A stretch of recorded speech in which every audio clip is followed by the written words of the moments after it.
Keputusan Sandiaga Uno bergabung dengan Partai Persatuan Pembangunan atau P3 menjadi sorotan pengamat politik Rocky Gerung. Bergabungnya Sandiaga Uno ke P3 menurut Rocky Gerung tak terlepas dari campur tangan Presiden Joko Widodo atau Jokowi.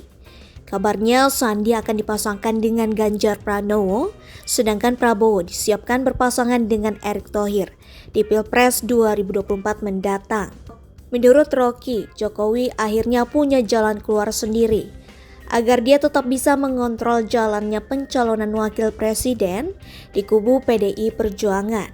Tidak hanya di kubu di PDI Perjuangan, Jokowi dinilai juga ingin terlibat dalam pencalonan wakil presiden di kubu Partai Gerindra dengan mengusung Erick Thohir. Jadi pada ujungnya kita tahu bahwa kesulitan Jokowi akhirnya dia pecahkan sendiri. Dia pasang dua nama yang bisa dia kendalikan. Iya, dikendalikan dengan cara apa? Tentu Erick Thohir punya semacam ambisi pribadi, demikian juga Sandi. Karena itu dua orang yang secara kapital ini tidak berkekurangan ini mengambil risiko itu tuh. Tetapi lanjut dia, bagian-bagian ini tidak mungkin disodorkan kepada publik. Publik akan merasa aneh kalau Sandiaga itu ada di PDIP.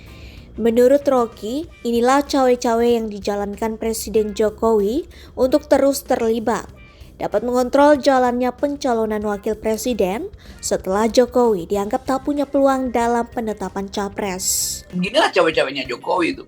Mestinya Jokowi mendorong supaya PDIP memilih calon yang betul-betul sebagai wakil presiden dia pahami jalan pikiran Soekarno tuh. Agak aneh kalau Sandi tiba-tiba mengatakan, oh dia berdiri di atas kaki sendiri, oh dia pro sistem ekonomi yang sosialistis. Itu agak susah untuk dimengerti. Tapi begitulah keadaan partai kita, itu compang-camping secara ideologi, buntu strategi, lalu secara kalap memilih pasangan yang sebetulnya secara asas berbeda tuh. Rocky juga berpendapat Ganjar dan Sandi memiliki asas yang berbeda. Kecuali PDI Perjuangan menyatakan bahwa ideologi partai tak lagi Soekarnois dan partai yang tidak berbasis pada keadilan sosial. Hal ini tidak berbeda dengan Erick Thohir.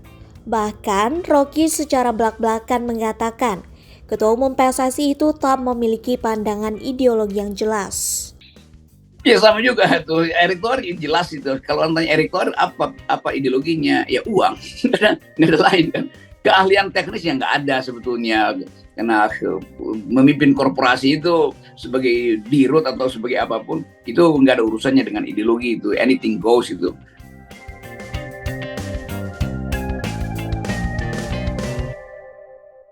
Jadi Jokowi tetap jadi calok kapital sebetulnya. Gampangnya begitu. Jokowi jadi broker antara modal dan kekuasaan. Dengan kata lain, Jokowi bukan orang yang ideologis dalam memimpin Indonesia itu. Dia sangat pragmatis tuh. Untuk apa? Untuk bangsa. Jelas bangsa ini berantakan idenya. Kalau partai politik diadu atau dipasang-pasangkan dengan cara yang tidak masuk akal kan. Rocky Gerung pun juga mengkritisi Prabowo Subianto, terutama hubungannya dengan Sandiaga Uno. Rocky menilai hubungan Prabowo dengan Sandiaga memburuk pasca peristiwa di 2019. Dan saat ini diperparah dengan sikap Jokowi yang justru mendorong Sandiaga untuk menjadi cawapres Ganjar, yang notabene bakal menjadi lawan Prabowo di Pilpres 2024. Jadi Pak Prabowo juga akan bikin kalkulasi sebagai manusia yang ya ada jiwa kekesatriaan. Dia mungkin menilai kok Pak Jokowi tidak kesatria ya. Hal yang harusnya Pak Jokowi tahu bahwa itu sedikit banyak menyakiti hati politik kalau nggak bisa disebut hati nurani. Hal-hal semacam ini yang aslinya kita mesti terangkan bahwa Jokowi itu merusak kimia demokrasi. Seharusnya menurut Rocky, Jokowi mendorong partai politik tegak dengan ideologinya dan gagasan sesuai ideologi setiap partai. Jadi itu mestinya yang didorong oleh Pak Jokowi itu. Bukan dengan menempel-nempelkan perangko dan amplop yang sebetulnya yang satu amplop yang udah sobek, yang dua perangko yang udah lemnya kan itu dasarnya tuh. Jadi Jokowi akan diingat sebagai orang yang mengacak-acak sistem politik kita.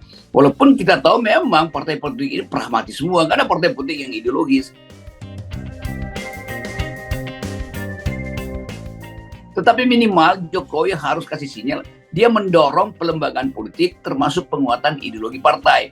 Kalau ini betul-betul dia mengacak-acak ideologi yang seharusnya dimiliki oleh partai. Jadi itu intinya tuh. Dengan kata lain, Jokowi itu dikendalikan oleh oligarki sebetulnya, karena